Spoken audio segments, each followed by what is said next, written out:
Welcome to the show. I'm Jeja Flazanes, your host. Thank you for downloading today's podcast. I'm so excited to bring you today's show. There's a few things that I want to cover before we get into the show. Today's show is with Anita Moorjani. She wrote Dying to Be Me. And this is a very important show for me because it comes the week after I published the last Dr. Eben Alexander's podcast about beliefs healing us. At the end of that show, if you haven't heard it, please go back and listen to that as well. Dr. Alexander talks about Anita's story and how profound it was and how her healing process and journey is something we can all learn from. Anita is someone who I've met in person, who I have somewhat of a relationship with that is starting. But she didn't know very much about me before we actually recorded this show. She was given some information by a mutual friend, but I did use a part of the beginning of today's show to establish a similarity, to establish an understanding, to establish some verbiage and beliefs that I believe we have in common because I had listened to her book, Dying to Be Me. And I'd also done some research and looked around at her site and some of her YouTube videos and the questions that she gets asked from her audience. And people that don't understand the law of attraction necessarily, like those of you that listen to my show, do. So I wanted to make sure at the beginning of the show with Anita that I established some credibility or at least a commonality between us to have a conversation of meaning for you. I wanted to make sure not to repeat her story that's in the book so beautifully and so profoundly that I really want you to listen to it. And so in the beginning, I may talk a little bit more than I have normally because, again, I'm establishing a relationship with Anita and I'm allowing myself to be seen by her so that I can connect with her on a deeper level and we can take the conversation to a new place. I'll also say that by the end of the interview, she did agree to come on again. So next time, we will be handling more questions for Anita and a deeper dive into her second book, and I will be giving her the floor a little bit more than I did at the beginning of the show. I was also really profoundly affected by one of the aspects that she talks about in her TED Talk that we talked a little bit about on today's show, which is about stepping out and being who you are fearlessly. I have Gay Hendricks, who wrote The Big Leap, coming on the show in the next couple of weeks, and I'm about to have that interview, and in the process have been preparing by reading his book. I would also recommend that besides Anita's books and checking out her work, to also link The Big Leap by Gay Hendricks into this conversation, because it's literally about stepping into who you're supposed to be and how to do that from all levels, but having expansion and love as the basis for that. I also uncover today, I start to share a story about my own personal healing journey, which I really haven't put out anywhere yet. If you're in the inner circle, I'm happy to share some of the recordings that I've done and information about that. I don't have anywhere else to put it, so if you're interested, you can check the link below. It is a very low-cost membership that allows you to have greater access to me and group coaching and podcasts specifically for the inner circle. So again, you can check that out in the show notes. But I just wanted to warn you ahead of time that I say in the interview that by now you will have heard about this journey that I've been on, but honestly, I haven't really shared it yet because I haven't figured out the best way to do it. One last announcement is that I'll be teaching an astrology class in March, starting on Tuesday, March 10th, and you can go to jejaflazanes.com to check that out. I'll put a link in the show notes to the exact astrology course, but it's basically a 4-week course understanding the basics of your own personal energy. I mentioned in today's show being a fire sign. Anita is a Pisces and I'm a Pisces, and we're huge feelers and all about the feeling. And sometimes I find astrology is a great tool to help you learn how to transform some of that energy, to utilize the education around what those things mean, and then how better to utilize all of that energy to live from a place of love and abundance and expansion, as we're going to talk about today. So remember to check the show notes for all the links mentioned here today. Anita Moorjani, an international speaker and the author of the New York Times best-selling book, Dying to Be Me, and her latest book, What If This Is Heaven, is a woman with a remarkable story. After a 4-year battle with cancer, Anita fell into a coma and was given days to live. As her doctors gathered to revive her, she journeyed into a near-death experience where she was surrounded by unconditional love and deep wisdom. In this place, she was given a powerful truth. Heaven is not a destination, it is a state of being. During her NDE, Anita was also given the choice to return to her physical form or to continue into this new realm. She chose the former, and when she regained consciousness, her cancer began to heal. To the amazement of her doctors, she was free of countless tumors and cancer indicators within weeks. Anita's NDE has captured the hearts and attention of millions across the globe. She's been a featured guest on The Dr. Oz Show, Fox News, The Today Show, CNN's Anderson Cooper's 360, the National Geographic Channel, as well as The Pearl Report in Hong Kong, Head Start with Karen Davila in the Philippines, and many others. Welcome to the show, Anita. Thanks, JJ, for having me on. I'm really happy to be here today. I'm very honored to have you. I've known about your story since probably Wayne Dyer brought you into his circle of influence back in 2006, 2007? Yeah, he discovered me in 2011. So yeah. Oh, okay. I felt like it wasn't that long ago. I know your NDE was before that, and there was some momentum created before he found your story and then reached out to you, and then you came on his radio show, I know, unannounced, and then you did that, and he wrote the book and you published the book. And so I remember you, but I didn't know how far back that was. So that was 2011, and we're now in 2020. Okay, 9 years ago. Yeah. And I remember hearing about your story. And at the time, there wasn't anyone in my life necessarily that, or, you know, how we have different stages of when we're ready to hear information or when we're ready to connect. And so I remember knowing about you. And at that point thought, okay, well, whenever I'm ready to know more about this story, I know where to find her. And your book was also brought up recently. My partner, Doug, who you met at the fireworks, his brother had Hodgkin's lymphoma and passed in March of last year.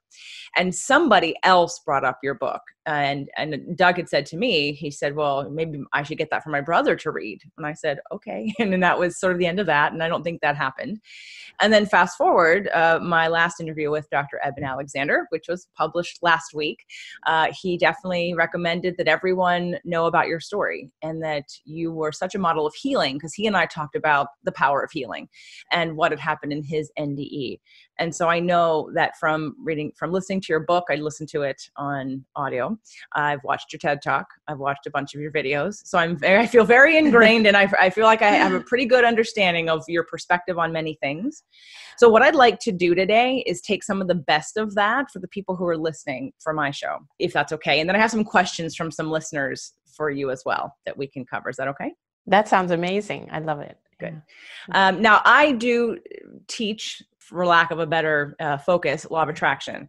And there was nothing that I found in anything that you said that was incongruent. And I find myself often in a position where, like, in fact, I said to Dr. Alexander on our first interview, I said, I think your NDE is a perfect example of law of attraction. It's like the most perfect. And when we talked about it, he was like, oh, I'd never thought about it that way. And so a lot of my community kind of comes from that background or understanding, wants to know more, wants to feel what I think, regardless of how it's interpreted, I think what the truth might be of it, which was, I think, your experience of what life is, which is that we're all universal beings. We're all connected. We're all pure love, and we're all having a physical experience, but we're all always non-physical, and we don't really die. We just sort of go back into non-physical. Would that be accurate as to what your experience was? Yes, it would be accurate. And I love that you mentioned law of attraction, because there are certain things that people misunderstand about law of attraction, and they use the misunderstanding and try and apply it to their healing, and it doesn't work. So it would be great to unpack all of that. I would love to, because I heard you. I feel like I'm going to cry. So if I do, because I feel like you captured in your story in the first book, and I heard it again, because I'm sort of that, my gifts, my talents, who I really am, is a little bit of the analyzer, but I'm a Pisces like you. I'm a feeler. And it was bridging the gap between that left and right brain. It was taking an idea and understanding and being conscious and being present, and then making sense of it and figuring out, like you talked about beliefs. Sorry, I'm getting a little teary-eyed. That's good. That's a good thing. It is a good thing, because it kind of, we're bringing some worlds together for me.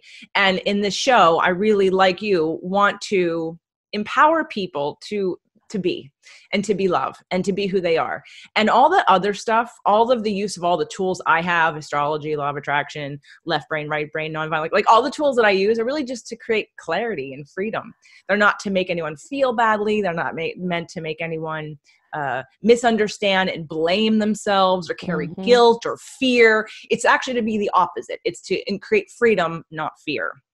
So before we get down the rabbit hole too far of the law of attraction, and I want to emphasize on this interview, I loved your TED Talk. I'd like to give people who don't know you, who aren't aware of your story, I'd love to give them, if we could do a condensed version of your TED Talk. I'm going to go over the 5 points towards the end of the interview, but I want the story.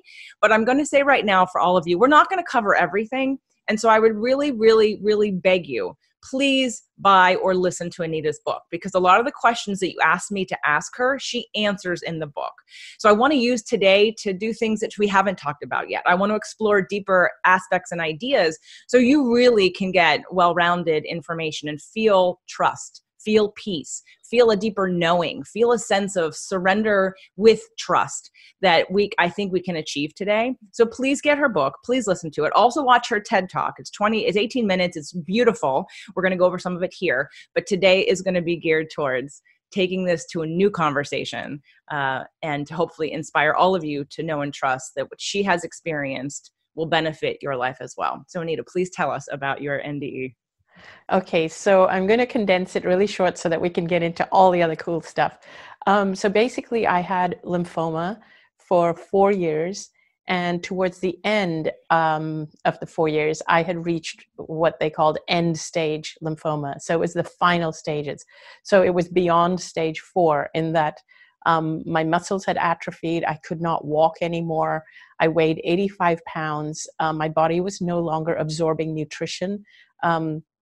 I was so weak, I couldn't even hold my head up. My head would be hanging down like this. I would either be in a wheelchair or I would be lying in bed, but I couldn't lie flat because my lungs were filled with fluid. And so I had to be propped up. Otherwise, I would choke on my own fluid. I had open skin lesions.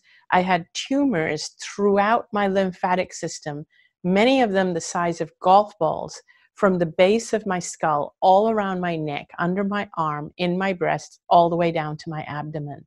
There was a lot more on this, on my left side than my right side, but they were the size of golf balls. And basically, so on February the 2nd, 2006, I fell into a coma, and the doctors told my family that these were my final hours. My organs had now shut down and that I was not going to come out of the coma. And so my family gathered around me and my brother flew in. So this was happening to me in a hospital, in one of the top oncology hospitals in Hong Kong. I was in the intensive care unit, and my mom and my husband were around me. My brother was flying in from India.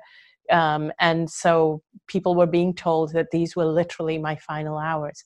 Unbeknownst to everyone around me, even though my physical body was in a coma and my eyes were closed, I was having an out-of-body experience.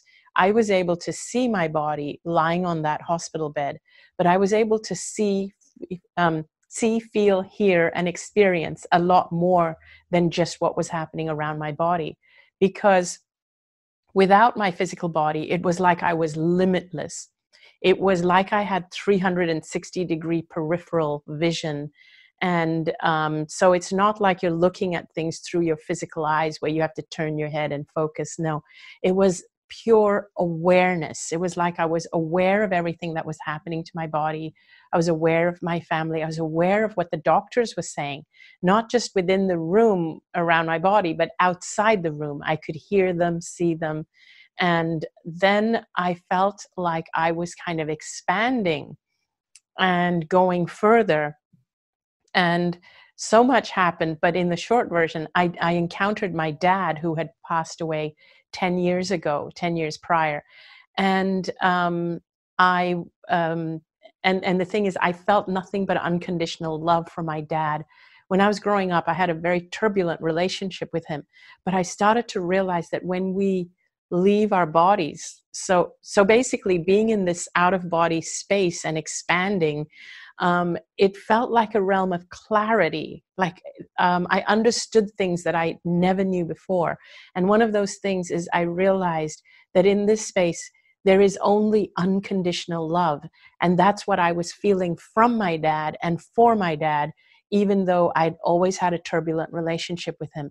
All of that was just gone. It was dissolved. It was like when we die, we don't just leave behind our physical bodies, but we also leave behind our culture, our gender, our beliefs, all these layers of even anger and all these things that we accumulate over a lifetime. And they all get left behind. Even our religions, all of it gets left behind. And what crosses over is just our pure essence, our pure soul. We can call it pure love or pure God.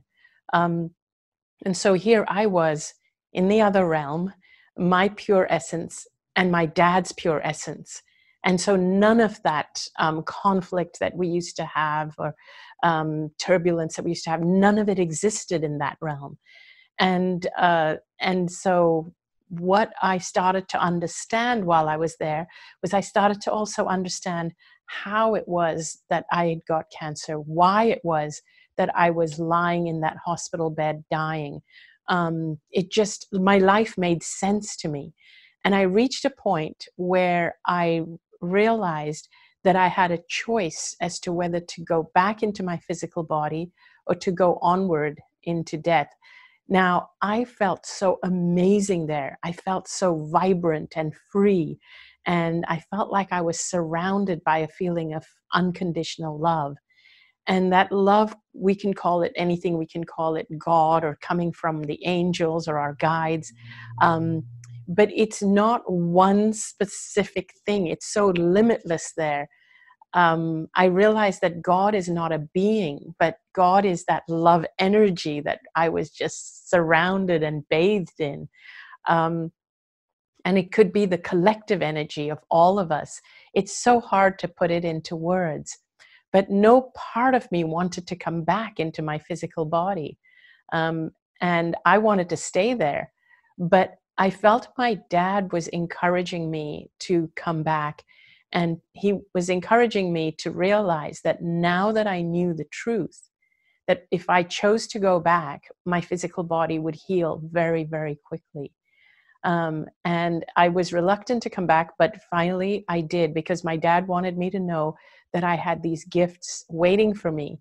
And he also wanted me to know that my husband, Danny, who was here on the other side, he was by my bedside, that his and my purpose was linked. And if I didn't come back, he wouldn't be able to complete his purpose either. So all these elements made me choose to come back. There was another really important piece. One of the things I realized was that my entire life, I had made all my choices from a place of fear. And it was that fear that contributed to me making myself smaller and weaker and ultimately getting the cancer. I also realized that a big reason for my fear was my dad, and he had always made me feel smaller or lesser than who I am, and I always feared being myself. The final words my dad said to me to get me to cross back over to this side was, now that you know who you are, go back and live your life fearlessly. And that's the point at which I came out of the coma and started coming back into my physical body.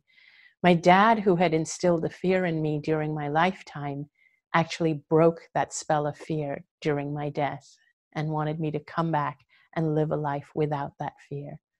And when I started to come out of the coma, I started to tell everybody around me what had happened. I said, Dad is there. I'm not going to die. And the doctors couldn't believe what I was saying. They said it was the drugs. But I started to say things that I couldn't possibly know. Like I said to my doctor that I said to Danny actually something like, isn't that the doctor who said, I'm not even going to make it through the night? And Danny said, but that doctor said it outside the room. He didn't even say it in the room. How could you have heard it? And then there was a doctor that walked in who who had never treated me until I'd gone in the coma. But when he walked in the room, I recognized him and I said, "Hey, good afternoon, Dr. Chan." And he said, "How do you know who I am?" And I said, "Didn't you come in and remove fluid from my lungs?" And he said, "But you were in a coma. You couldn't possibly have seen me."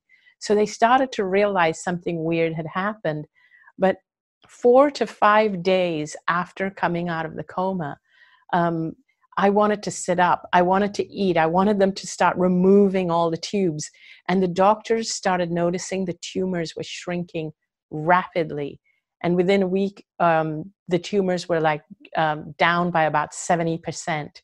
And over the weeks, they just kept shrinking. And the doctors were doing all their tests and they couldn't believe what they were seeing.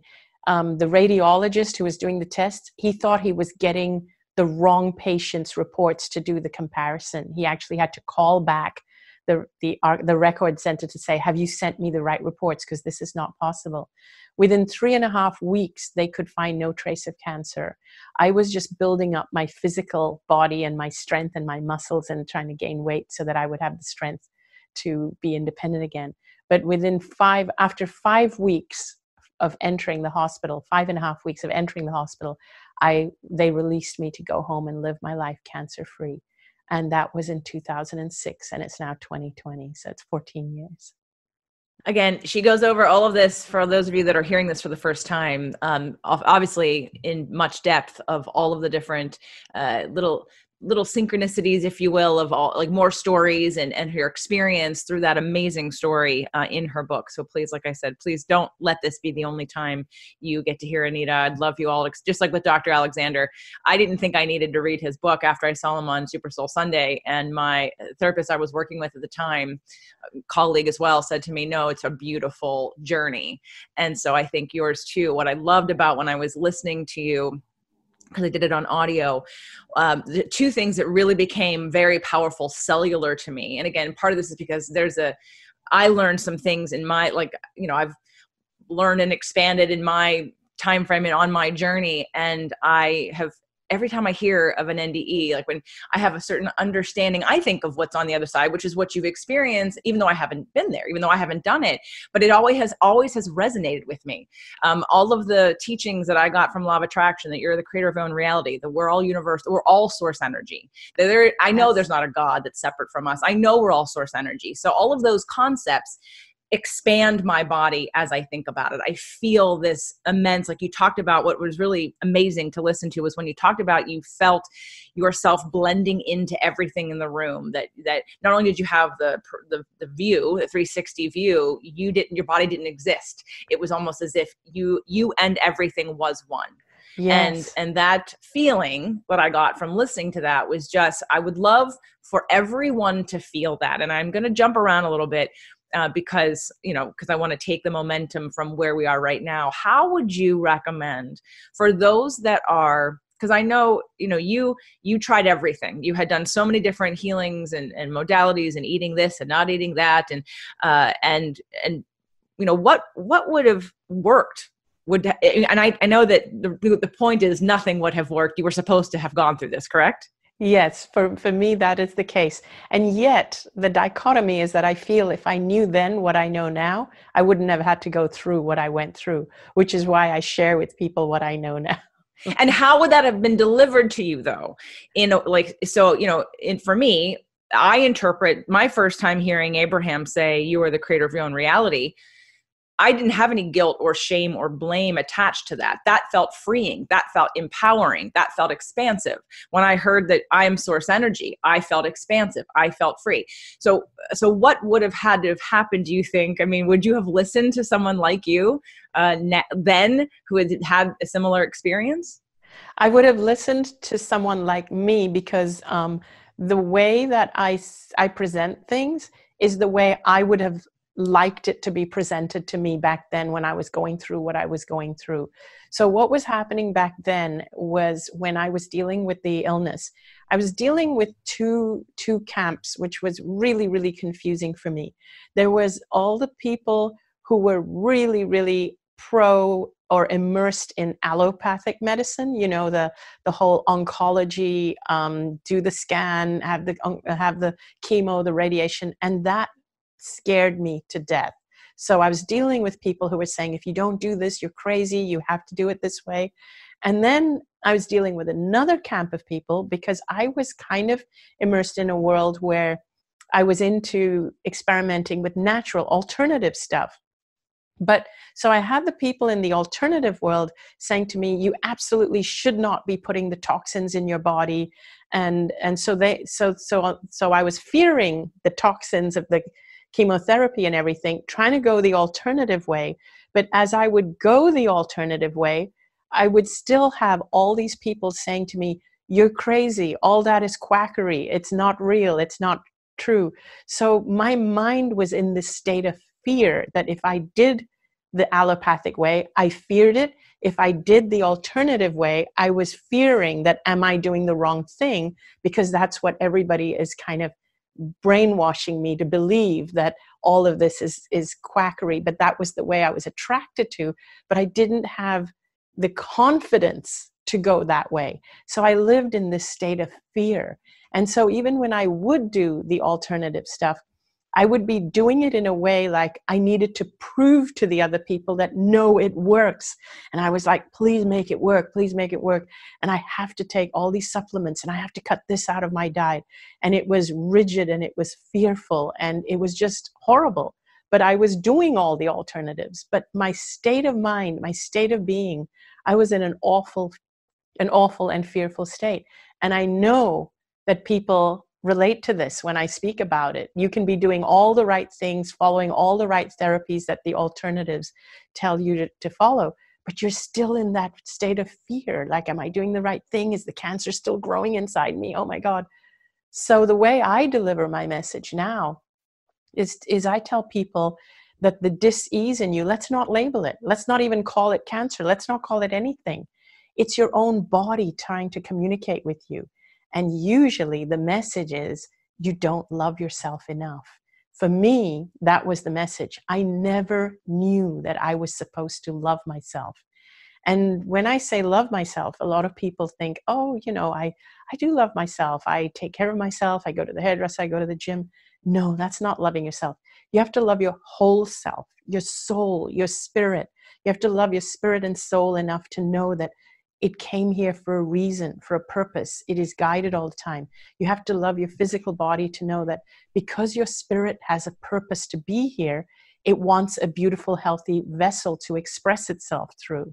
I was someone who suppressed my spirit. I suppressed me so much and dimmed my light so much that my body or my spirit was trying to communicate with me and tell me, hey, let me out, let me out. That's what it was for me.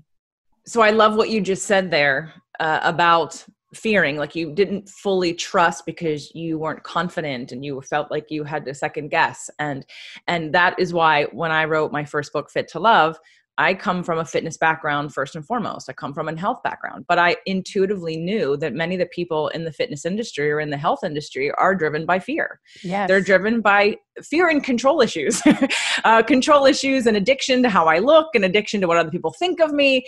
And that is never how I did it. In fact, my Fit to Love book was about how I manifested my husband back then and how I used self-care practices to be the light. So I attracted into and I allowed into the person who was supposed to be there in that time. Now, of course, since then, I've learned so much. He was the catalyst for everything that's been happening today and the lessons I learned in that situation. But the fitness, and I couldn't find the word for it at the time, but it was really shame. It was that the fitness industry and it doesn't matter if it's Western medicine or Eastern medicine or alternative medicine, it's about that energy underneath, whether it's coming from love or coming from fear or coming from shaming or from guilt tripping or from controlling. And so I wrote the book with wanting to help people, not shame them. People would hear fitness and taking care of your body and loving your body as I'm not thin enough, I don't look good enough, whatever, and attaching that to their self-worth. I'm like, no, I want you to exercise because you want to love your body, because you want to take care of it, because you want this vessel to be the strongest, best it can be through this life experience. The aging and decline is a choice. It's not, you can allow it to happen, and that's fine, but you can also decide, I don't want to have all these pains. I don't want to have all these things deteriorate in my body. I have a choice. I can do something else now to help the rest of my experience while I'm here for me to stay strong. And I didn't, my evolution is like from this, and then to allowing myself to step into spirit, purpose, and energy, and teach law of attraction and talk about spiritual things and connect all the dots and use behavioral sciences. And I think as I'm listening to you, because I just want to weep, like I think as I'm here, I'm thinking, what is going on with me? And I think it's because it goes back to one of the things we're going to cover that you said in your TED Talk that you just said right now, which is like to be yourself fearlessly. And we get these messages that we're too much. I mean, Jesus, I have like so many fire planets. Like I am very confronting for people sometimes. And it's not because but it's my love. It's how I deliver love sometimes. And some people don't receive it as love. They receive it because their own internal ways that they interpret things take it as shame or guilt. And it's never meant for that. It's that I see people's brightness. I see their potential, their lightness, their like, get rid of all those things that you keep carrying with you. You don't need them, but it's interpreted sometimes not in the way that I want to. So in life, I have sort of been very gingerly, slowly stepping more and more into who I really am. And like you, I had a condition, although it wasn't cancer. I had fibroids, which by now, when this show is being aired, people know more about where to find out about my story. And I used both. I beat myself up for why I couldn't heal myself. But every step of the way listened to my body and what it needed. And I followed it. And in the end, I got exactly what I wanted. I wanted a procedure that wasn't surgery.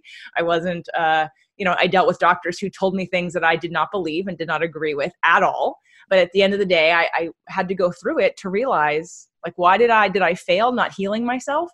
And then I realized that I went through this to help other women I was told to have a hysterectomy, which was it was like a 5% chance. And I looked at this doctor thinking, are you kidding me? I wasn't in shock. I was very calm. She said, hysterectomies are overprescribed, but I think that would be the first choice. I went in looking for a particular procedure, and I basically didn't want to look at the MRIs. And I said, I just want a yes or no. Will you do the procedure or not? And she said, I will, but it's not my first recommendation. And I wasn't really even open to her first recommendation. So when she said hysterectomy, I said, not going to happen.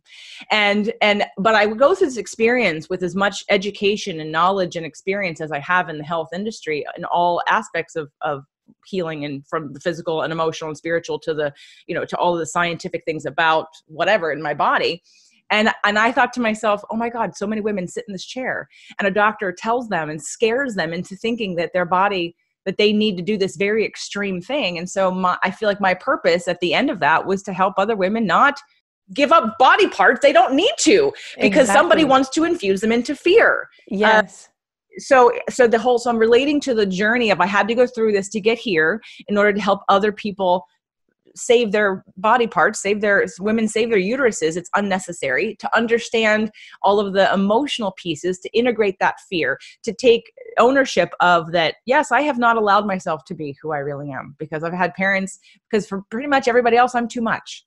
I'm too much. Oh, you have, your ideas are very strong. Your personality is very strong. Well, and so that has led me to just sort of tiptoe around it. And I think that's one of the reasons why I had fibroids in the first place, not allowing my creativity to flow. So let's talk about how you would recommend for people who are, because I think I'm a very confident, I know myself very well. I've had a great life. I've had great support, even though in that support, they still didn't know what to do with me. They had no tools or skills to handle me or to guide me. So it's sort of been me trying to figure it out on my own. What would you tell me and everyone else listening, and yourself back then, how to get that confidence in and letting go of the fear? What are the practical things someone can do to allow themselves to step into who they really are and be their true selves, even though they're probably going to get some slack from other people? What would you tell them? So there's so many things I would tell them, like knowing what I know today. And I relate to everything you're saying, because I attract a lot of people who have been told, like, even there was one woman who said she was diagnosed with stage 0 breast cancer and her oncologist was suggesting she have a mastectomy.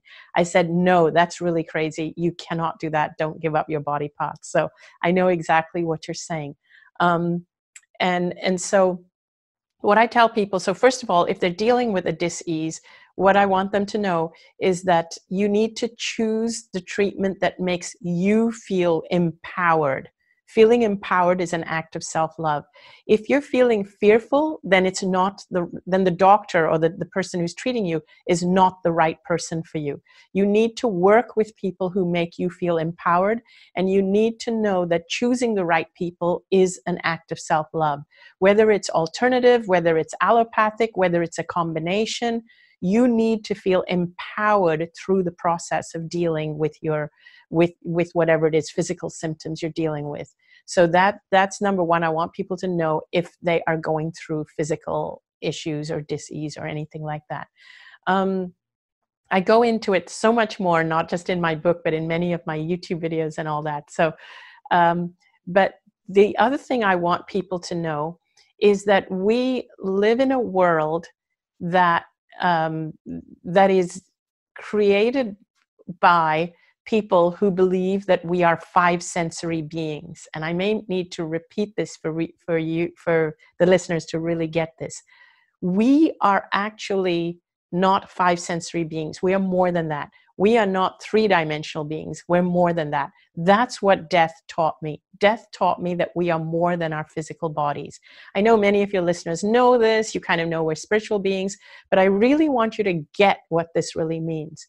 So let's say we are six or more sensory beings and we are actually four or more dimensional beings, but we live in a world that is created by people who believe they are five sensory, three-dimensional beings, and it's created for people who are five sensory, three-dimensional beings. So in other words, the world is conducive for people who are five sensory beings. But you are not, you the listener, chances are, because you're listening to JJ, you're watching this, you are not a five sensory being, you are more than that.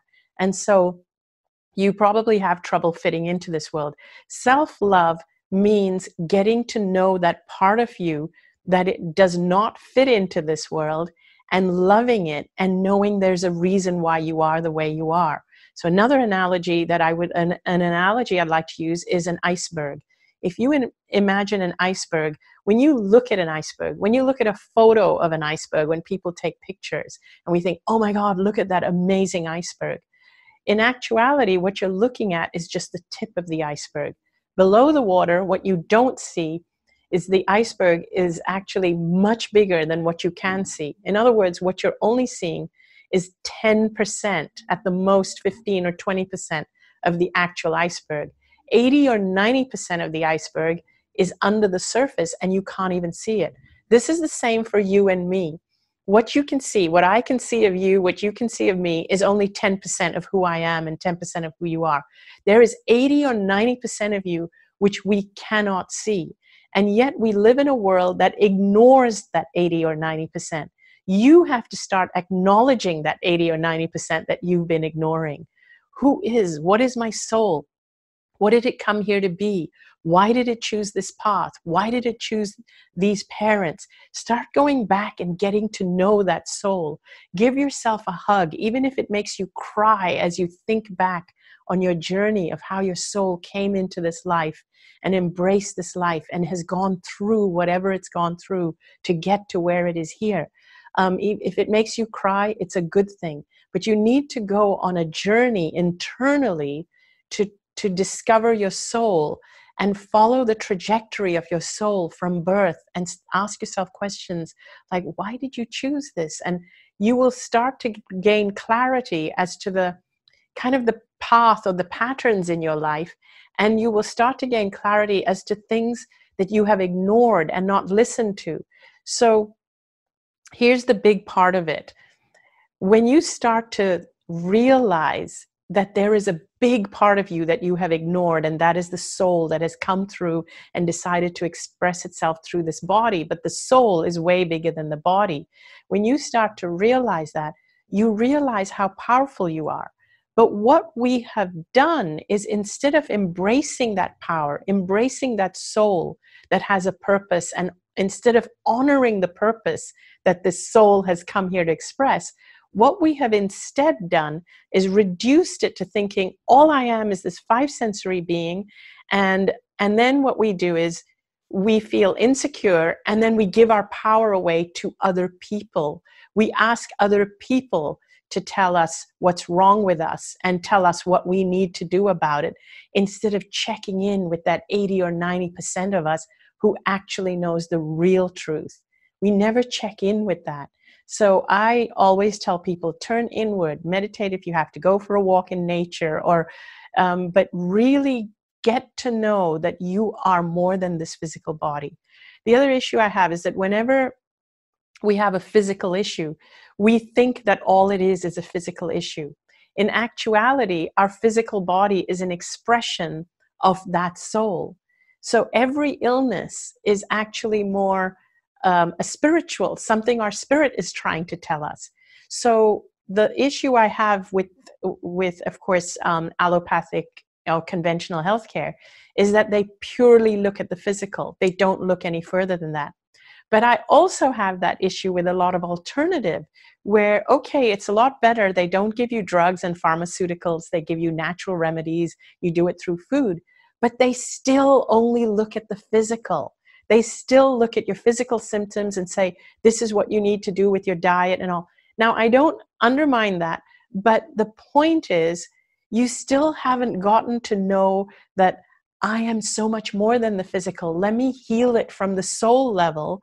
And when you start healing it from the soul level, and you start to grow more passionate about your life, and you have more love for your life, what happens is you gravitate towards starting to keep your body healthier and doing those things of health, but more from a place of love, a love for myself, a love for my soul, a love for my purpose, my life, because I've gotten to know my soul.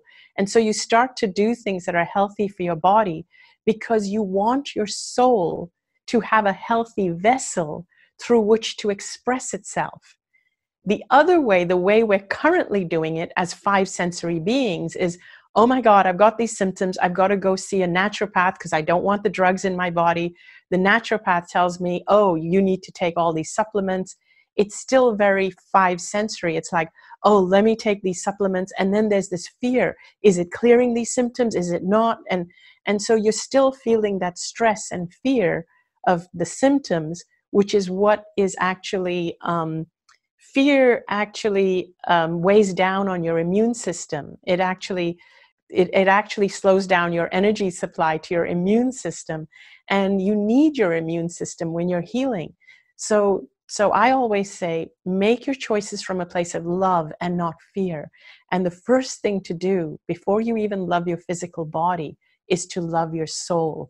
So that whole thing was my long way of saying, step number 1 is to know that you are more than a 5 sensory physical being, and love that part of you that is not physical. Step number 1 is to love your soul.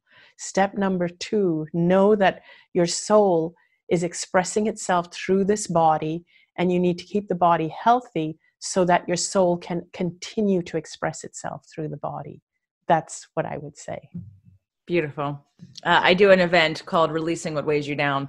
And even though this will be published long after the last one happened, which is this coming weekend, I've got a book that I use called Messages from the Body.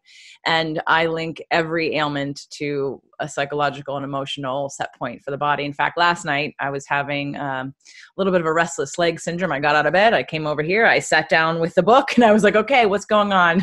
Because I didn't know what it was in my, and my awareness. So I sat with that. I did some EFT, some emotional freedom techniques, some tapping on any of the fears that were coming up for me about all the things that were going on this week, and just being in the moment of that. And it took about, 10 to 15 minutes. I think I had some tears, and then I went to bed and it went away. But it's linking, because a lot of times I have clients that have, let's say, back pain. In fact, one of them has been working with me for 8 years. And from the beginning, I've said to this particular client who's been on the show now, he's had his transformation, that this is a physical issue. I mean, this is an emotional issue, not a physical issue.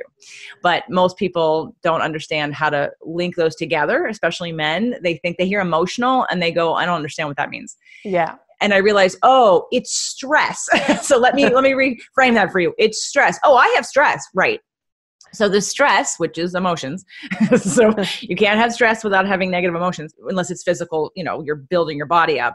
But having that link, and it taking somebody through 8 years, you finally, after 8 years, went, oh, I have to really take into consideration my feelings and what's going on for me, and what am I holding on to, and where am I shortchanging myself? And so I think that that's a perfect message to reinforce for everybody that again, to me, it's you look at all the pieces, and it's all the pieces together, right? It doesn't, like for Fit to Love, for me, it's not about that you take care of your body and that's it, and that all exercise and forms of eating are healthy. Not if it's from an addictive point of shaming yourself. Exactly. You can be taking care of your body and think, look at me, I work out 7 days a week and I'm doing all the right things. Yet underneath, you're doing it because you don't like yourself. And that exactly. And so you're not going to end up in a better place, because the energy of why you're doing it is still a disconnection from who you really are, and a disconnection from that channel of love that you are of source energy. So it's again, coming from that place. In fact, I even started a mastermind this year on finances, on building, health and wealth, and starting a show called Health and Wealth, because I'm wanting to come from the place of, for years, follow these people. They know how to make a lot of money.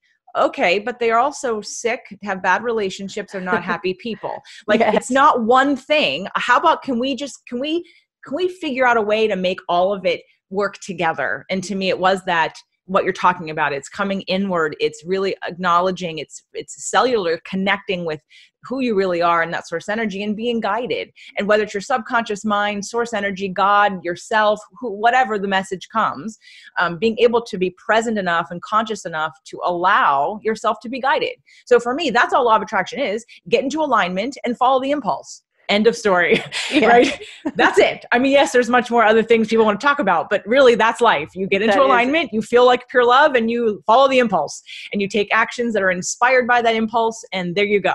And that's where you're co-creating at all times with the greater part of who you are, that underneath the iceberg, and you're always in alignment, and you're radiating love and freedom. And in that kind of house and container, disease cannot exist. Yes. And I want to just make sure I get this in, because I did post that I was interviewing you, and many people had questions. For those of you that were people that posted some of your questions, the questions that can be answered by the book, I'm please just going to continue to encourage you so I can use this time on other things. Okay, so this is someone who said, I listened to Anita Moorjani, Dying to Be Me, while being treated for stage 1 ovarian cancer. It was such a breath of fresh air and gave me hope and confidence that all would be well. I went on to have another cancer diagnosis and then a bone marrow disorder. Thankfully, I am well, and I'm so fond of Anita Moorjani's messages. My question would be if she has any suggestions on handling a fear of reoccurrence. It does creep up on me, usually when it's time for the checkups. Thanks.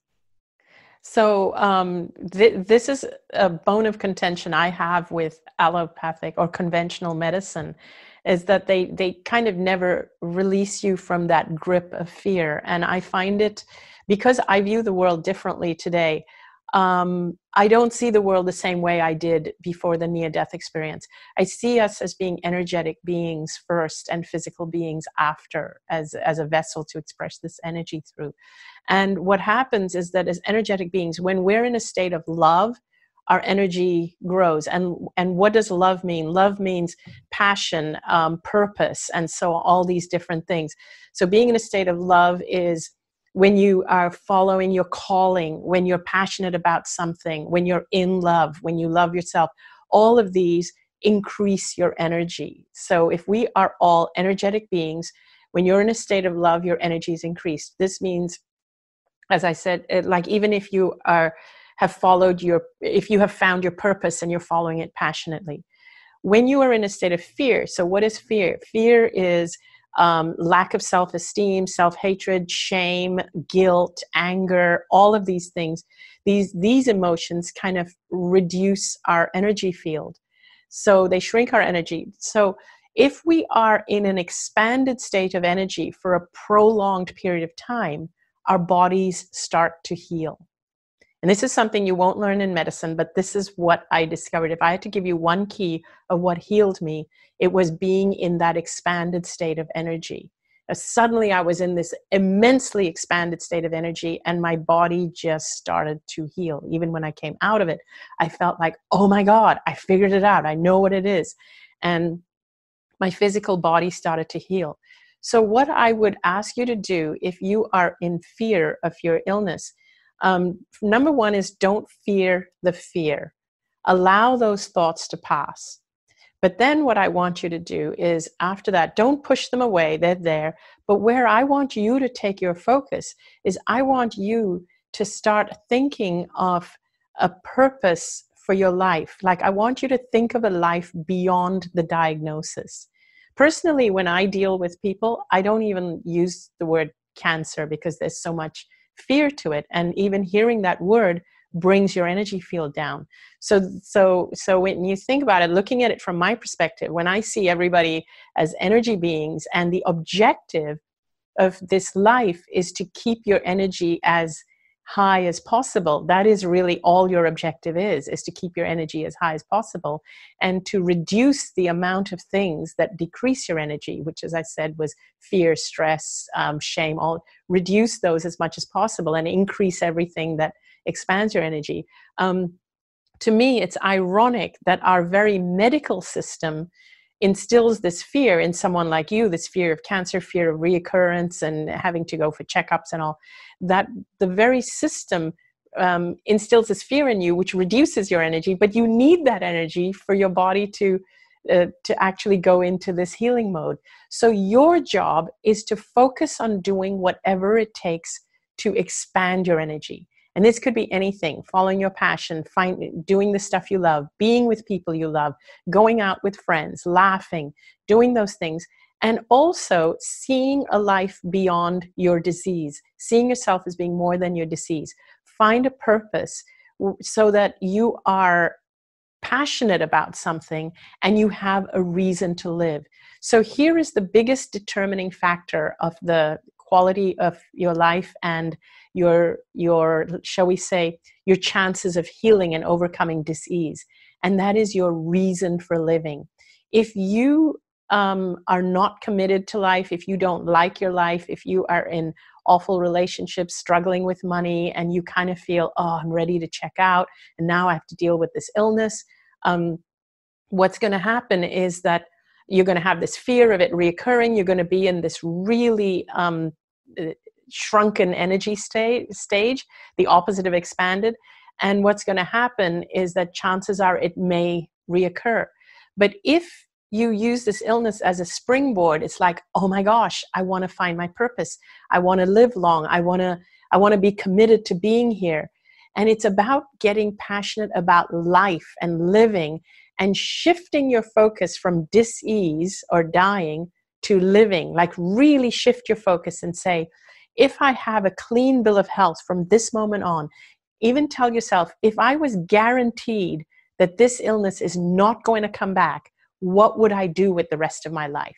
Now go and do that, whatever it is. If you were guaranteed this moment, this illness is not going to come back, what would you do? And start creating your vision and your passion, and from this kind of thinking, this mindset that it's not going to occur, and start living your life that way so that you have a reason to live.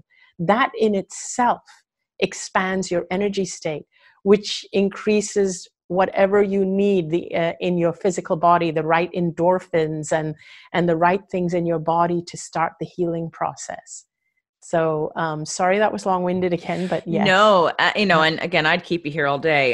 So I'm going to, some of these I'm going to have to write some of the answers out to or direct them. I'm just going to do one quick short one before we have to close? Okay. So my nephew took his life on December 27th due to PTSD issues. Does she think he will be welcomed? Were loved ones there to greet him? How should those of us still heal from this? My pain is great. First of all, I'm sorry about, for all of you here that have to go through with this. You need to heal your own pain, but your nephew is totally fine. Contrary to popular belief, people who take their own life, they are not punished or judged on the other side.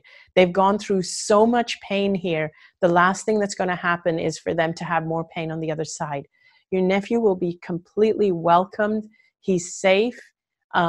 He is, and I am certain from that state of mind, he is feeling amazing. He is absolutely feeling amazing. He's free. He's free from all the pain.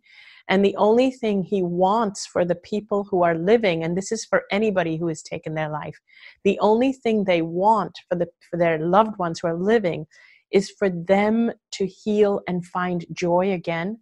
And they do not want you to feel guilty for what happened to them. They do not want you to feel that it's your fault. They are actually feeling free and released from what took their life. Having said that, I do not want to encourage, I'm not trying to encourage people to take their life. The most ideal thing to do is to climb out of it and find a reason to live. And of course, and so you need to seek help if you're thinking of taking a life. So please don't take a life, because things can change for you on a dime like they did for me. But if you have lost someone, please know they are not suffering on the other side. They absolutely are not. And they don't want you to suffer on this side either. So do whatever you need to do to heal your pain, and know that you don't have to feel guilty, because you did not have anything to do with them crossing over. It was their state of mind that did it. Thank you for that. And I have to close out of respect for time for you and time for me, but know that I'd love to have you come back and talk about your other books that you have that we haven't even skimmed the surface on. So you want to tell quickly people, I would love to have you tell people where to. So Anita does Facebook Lives and she puts them on YouTube. And so you're able to ask her directly some of these questions, and I know you answer them. Where's the best place for them to go to connect more with you? So I have, as you mentioned, I have a YouTube channel, Facebook page where I do the live videos. I have a newsletter. If they go to my website at anitamoorjani.com, they will find everything there, how to connect with me. We also have an online platform, which they can join, our own private online platform, a membership platform. And also, of course, there's my books, which is Dying to Be Me and What If This Is Heaven? So many ways to connect with me. And I'm on Instagram and Twitter as well. So please follow Anita. Again, my recommendation, strong plea, is to at least listen to or read Dying to Be Me ASAP and watch her YouTube TED Talk, and then go to anitamoorjani.com and see what calls to you and follow the impulse you have to connect with her more. And hopefully Anita will have you back on. I appreciate so much you taking the time now after writing your next book that's coming out to be on the show today to give some people hope and inspiration, clarity and direction and guidance. So thank you so much. Thank you. I would love to be back. Thank you so much.